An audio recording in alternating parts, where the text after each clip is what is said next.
I'm Dr. Fred Jones, and I'm here with Coach Kathryn Carter, the world's only readologist. And I'm excited because, folks, you're going to want to hear what this lady has to say. She is a phenomena and a phenomenal person if you're looking for somebody to help your children read. Coach Kathryn, welcome.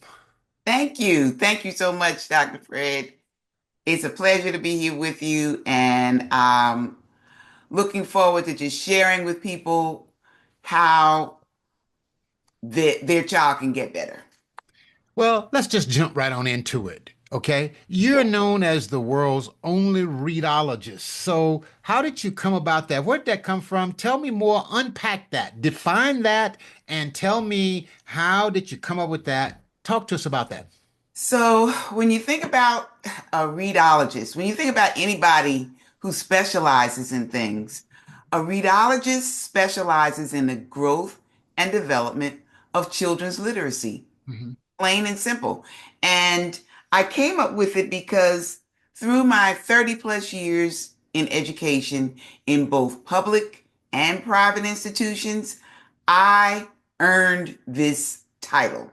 Mhm. I've been a director for language arts and testing for an entire school district and an adjunct professor, certified reading specialist, and of course, I started in the classroom.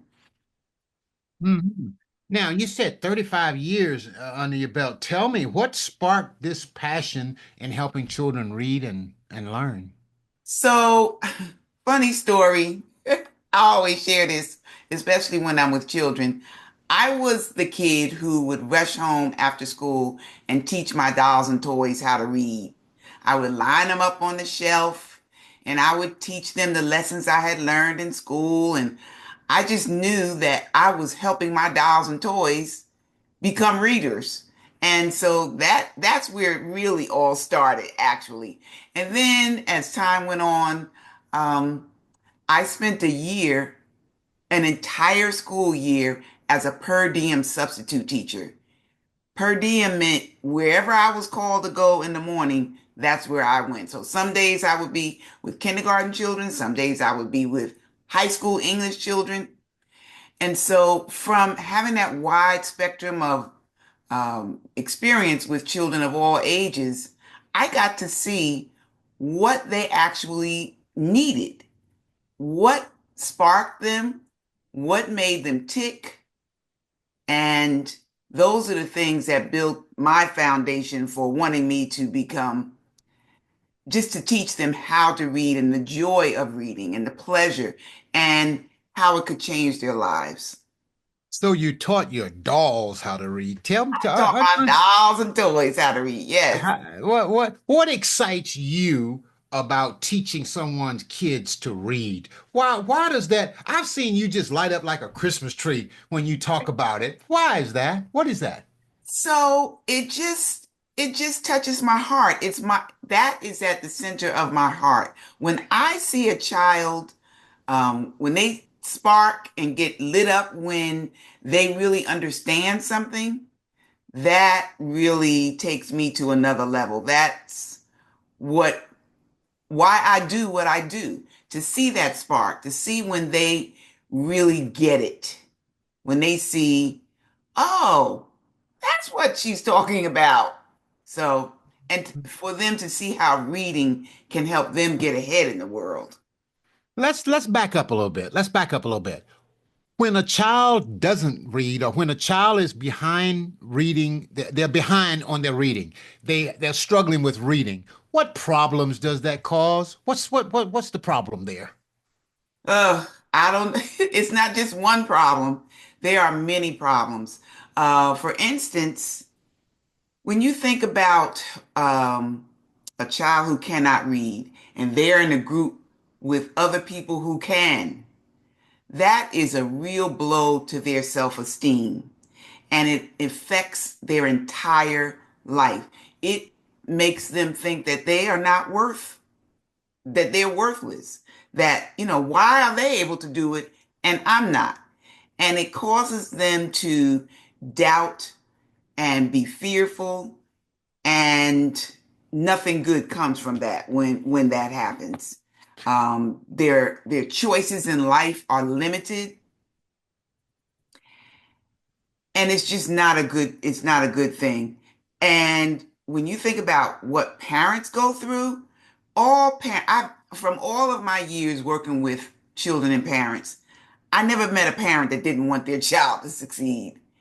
And when their child is struggling, oh, that's a real burden on a parent.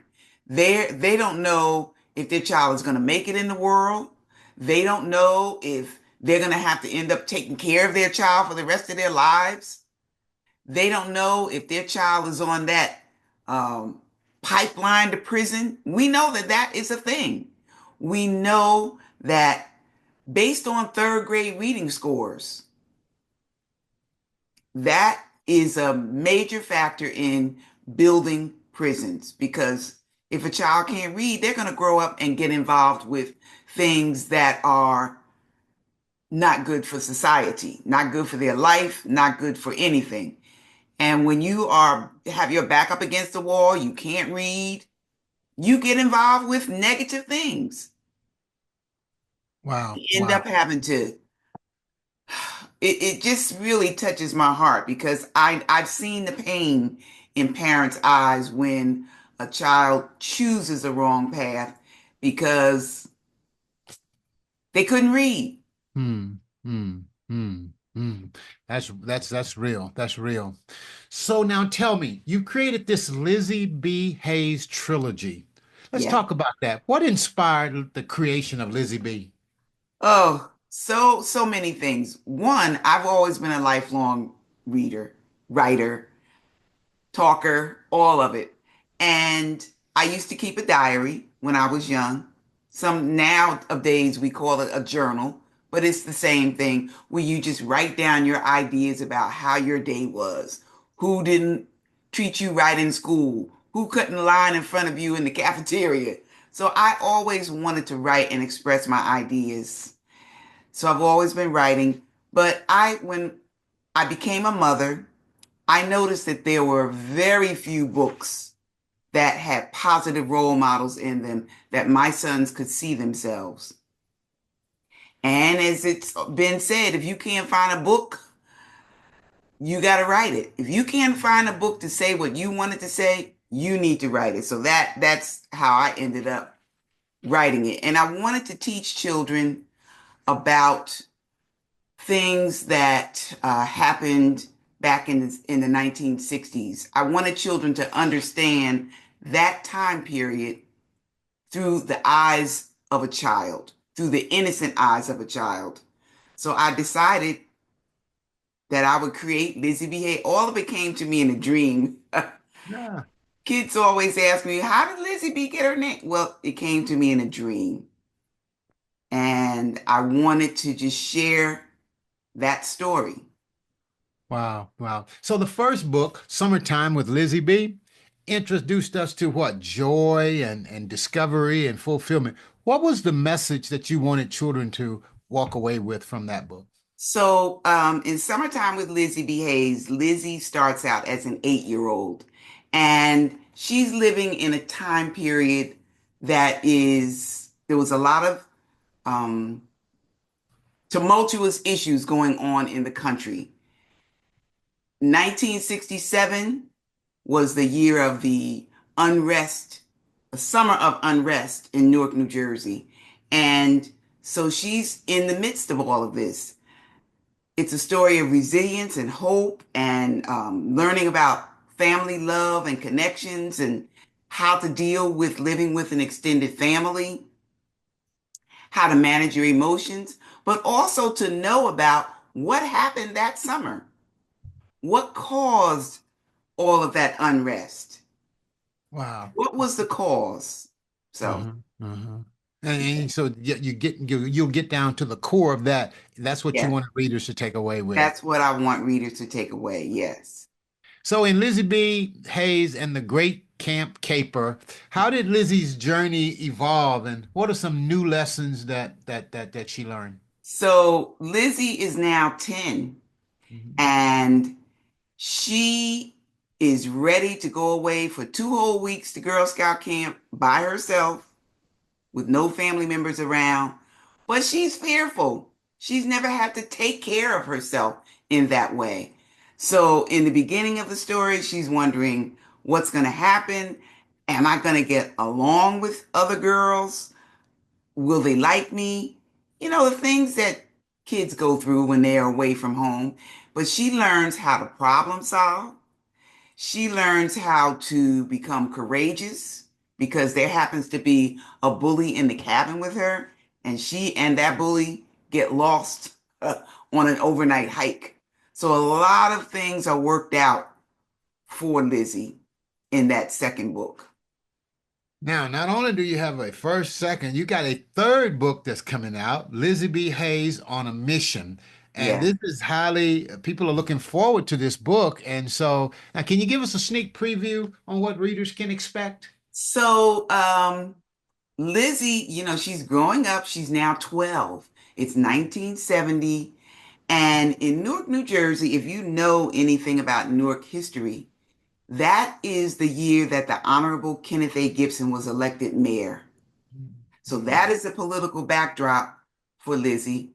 But her mission is to find out why is her recreation center, which was the center of her neighborhood, why has it been closed since the summer of unrest?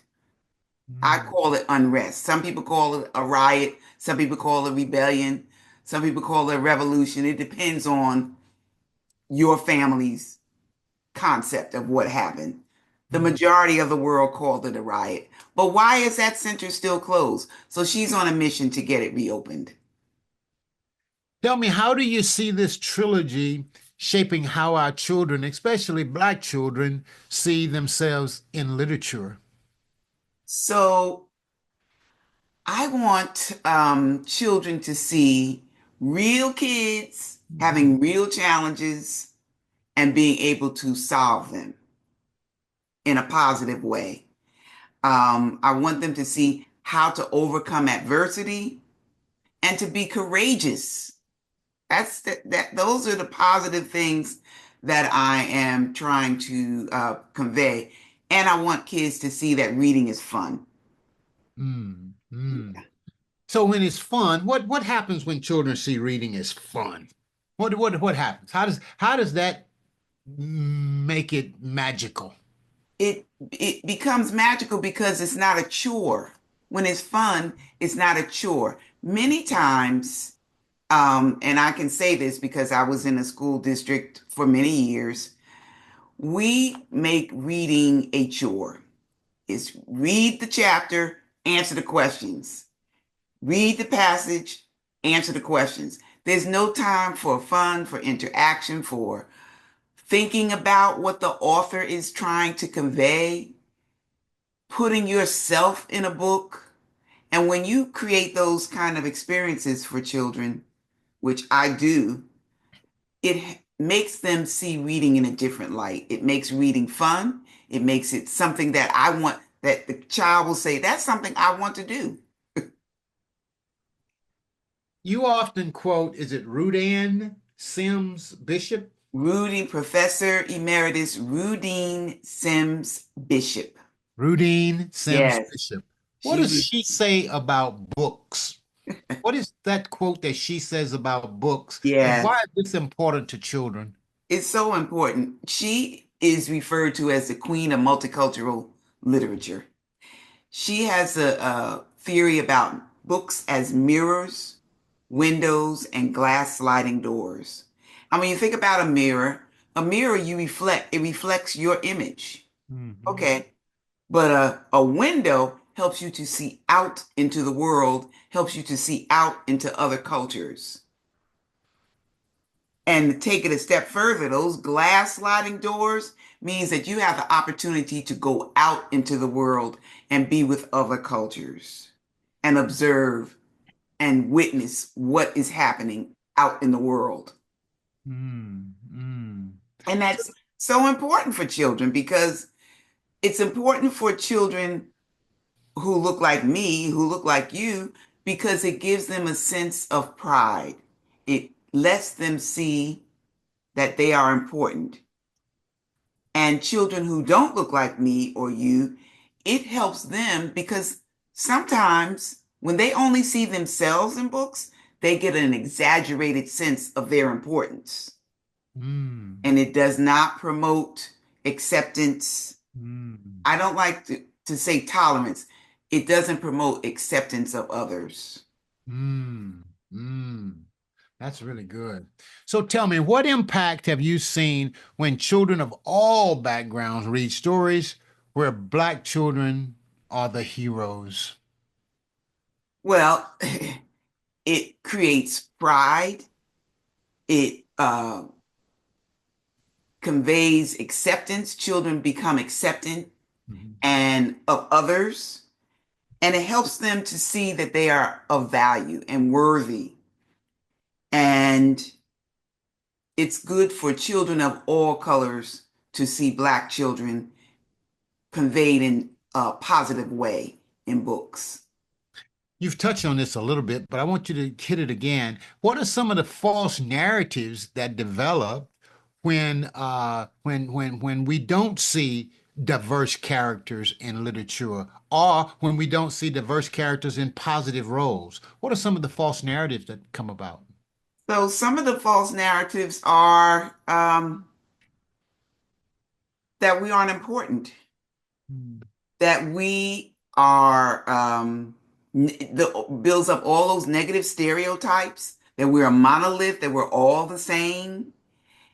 And it gives, like I said before, those who are not, it gives them a false sense of importance. mm, It mm, creates a hierarchy. It creates an issue where those children think that they're better. mm, mm. We're about to talk about Rockstar University, but before I do that, I'm a parent. I got three children, let's just say, and one of them are just struggling.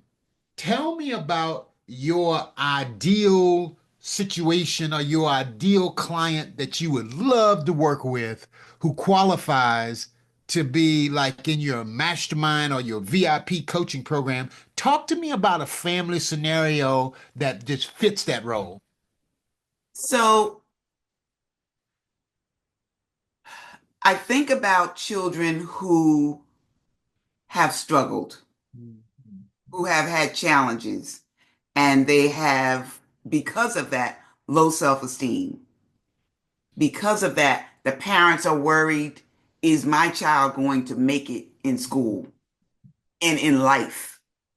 What will be the prospect for my child when I'm no longer here?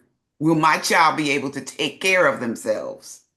So my ideal client, my ideal child, my ideal family would be someone who recognizes that their child needs help, that life can be better, that they can become anything that they want to become.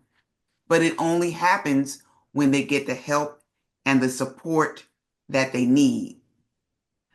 A lot of times, people think that it's all of the school's responsibility. I'm sending my child to school, let them get it all in school. No, that's not the way it works. All of us are responsible to help a child to get on that path to success. So my goal is to help your child soar, to Mm, help them recognize their dreams and goals and be able to achieve anything that they want to be able to do. Because we know reading is the foundation of everything. And reading and writing go together. When you can't do those well, you can't function in society. Your job prospects are limited. If you want to become an entrepreneur and own your own business, you need to be able to read contracts. You need to be able to negotiate with others. If you don't have fundamental foundational reading skills, your prospects in life are limited. I hope that answers the question. it does. Beautiful, beautiful. Rockstar Reader University. You're also the founder of of this university, and you originally named it Rockstar Reader Academy. So why did you shift from university to academy? Talk to me about that. So when I think about an academy, okay, an academy is, specialized in one or two things. The focus is a little narrow. And at that time, I was thinking of myself as a tutor and I wrote children's books. And I had to shift my mindset and decide and determine that I wanted to be able to reach more children, reach more parents, provide more support. And to do that, I had to enlarge what I was doing. So I created the university. I transitioned to the university where now I I'm speaking places. I've done a TEDx talk about children's literacy. I'm a literacy coach. I've elevated what I do to bring children further along. Hmm. Um, I do consulting work with school districts and nonprofits to help create more opportunities for children Hmm. through workshops and courses. And so that's how I made the shift from academy to university. It took a while, but that's what I did.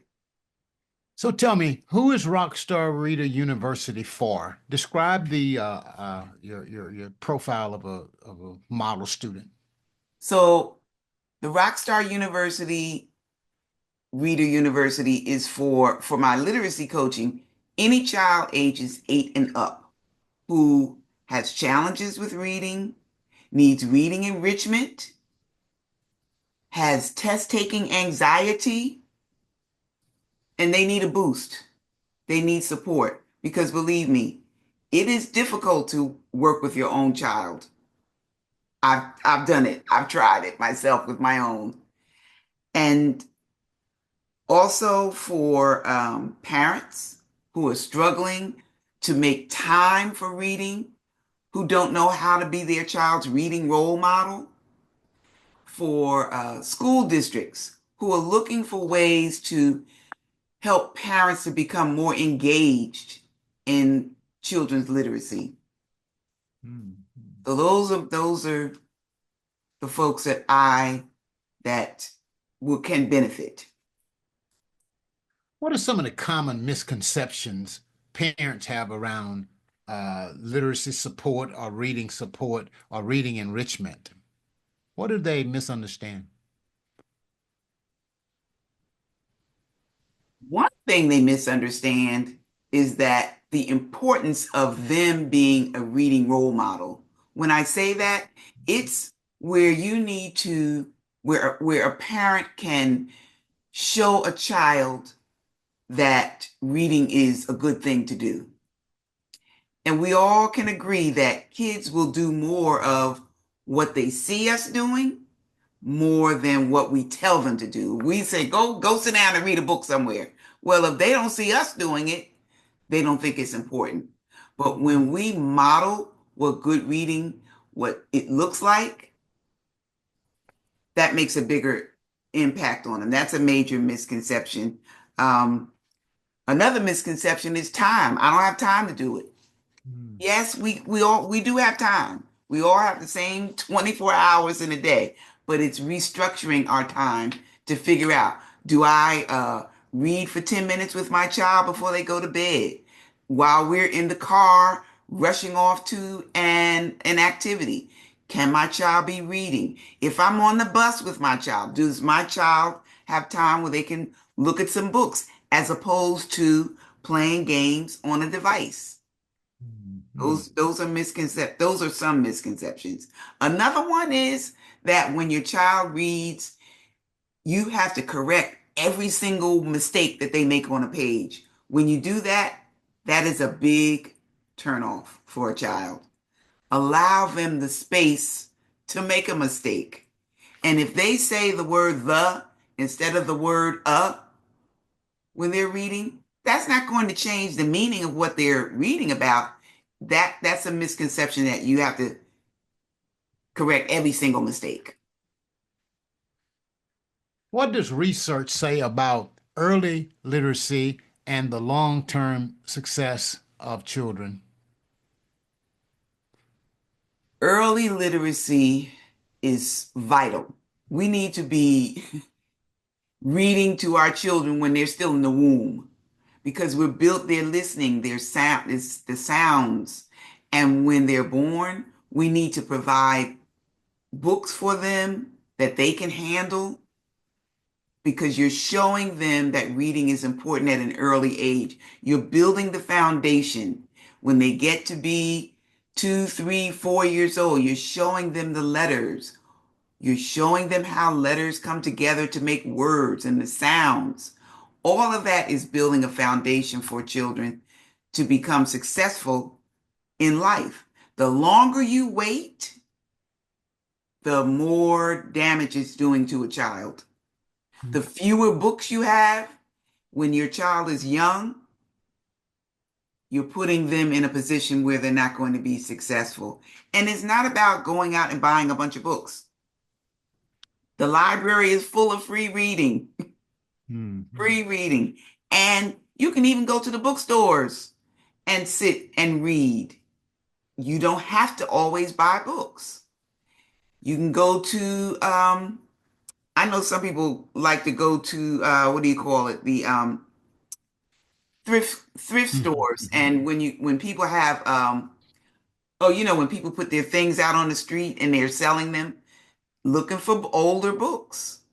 That's something because you're helping a child to see the value of reading when you do those things. So tell me, how did your program bring in structure and creativity to build reading skills?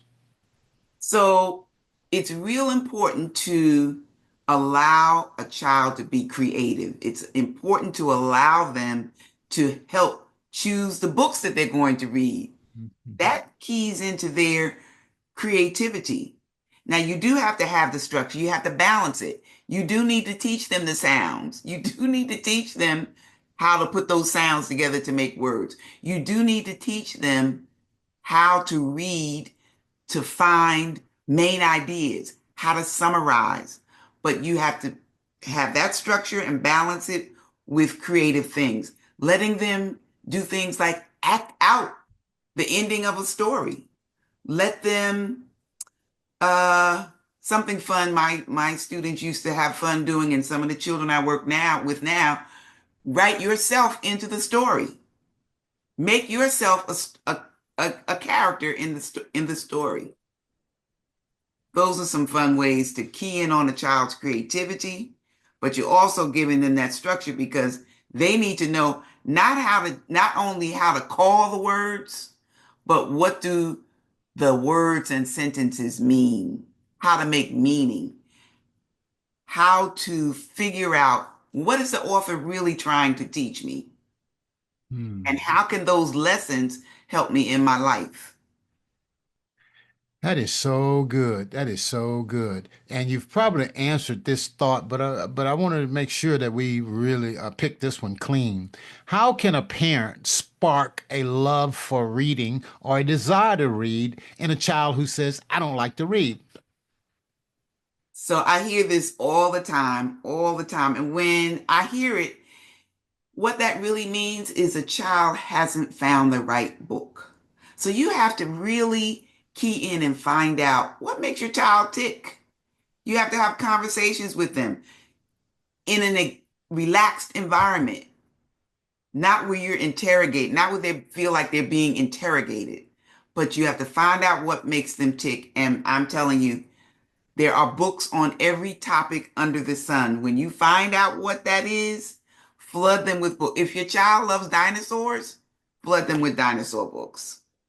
Wow, that is such a powerful and simple concept. So, Coach Kathryn, if you had a megaphone and you were to sit down and talk to Good Morning America, Hello USA, or Hello World, what message would you send to the world regarding reading and literacy? So I always say that helping a child become a reader is the single most important thing you can do to help them become successful in school and in life. Do something. Read to a child. Help a child get to the library. Help a child find out what makes them tick.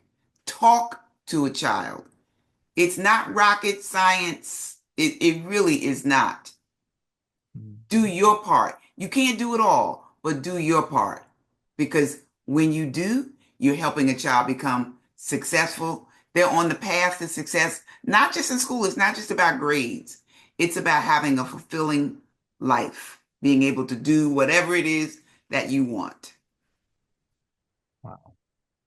What is your vision or dream for the legacy of the Lizzie B. Hayes series? So when I think about that, my dream, I first I want children to feel joy when they read. I want them to see themselves in the book.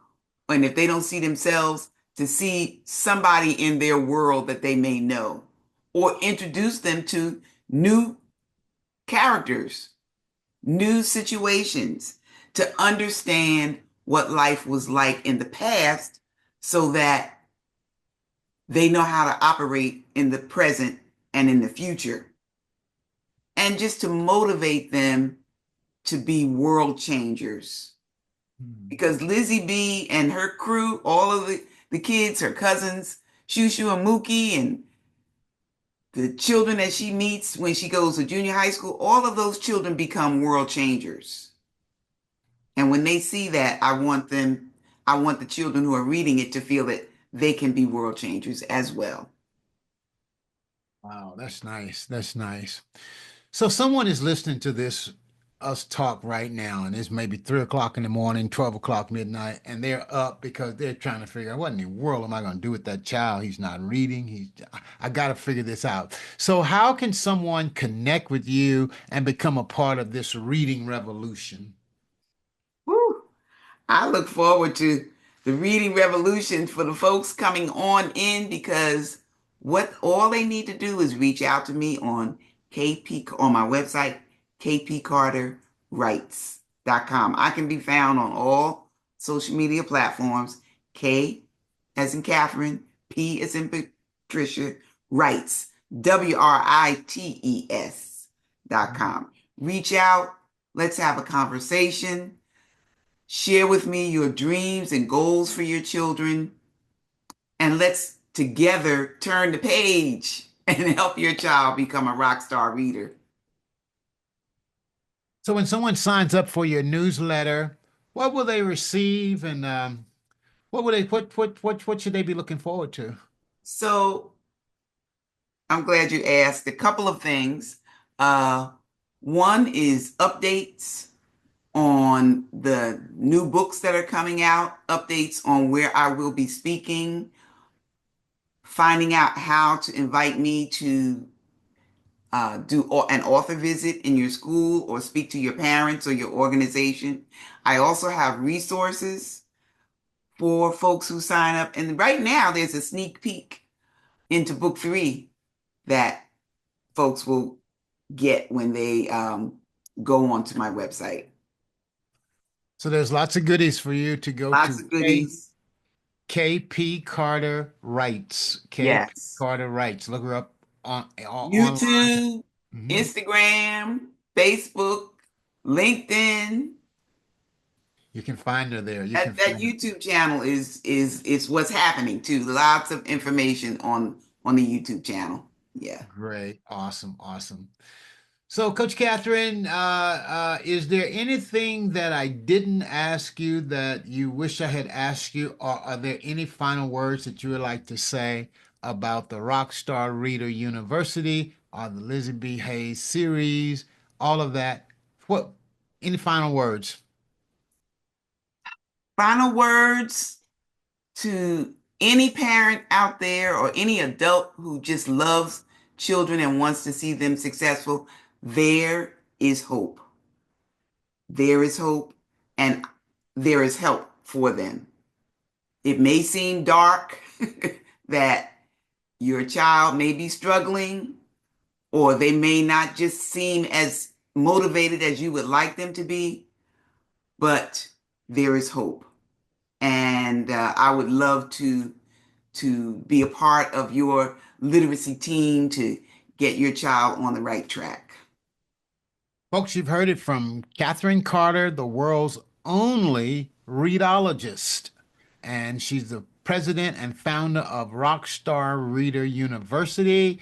And you want to look her up anywhere on social media. K as in kite, P as in Paul, Carter, Carter, Writes, Writes, KP Carter Writes. Look her up, follow her if you want to change your child's life and if you want somebody to get involved with your child who really love reading, you're going to want to work with KP Carter. KP Carter Writes. Coach Kathryn, thank you for joining me today. Thank you so much for having me. I appreciate it.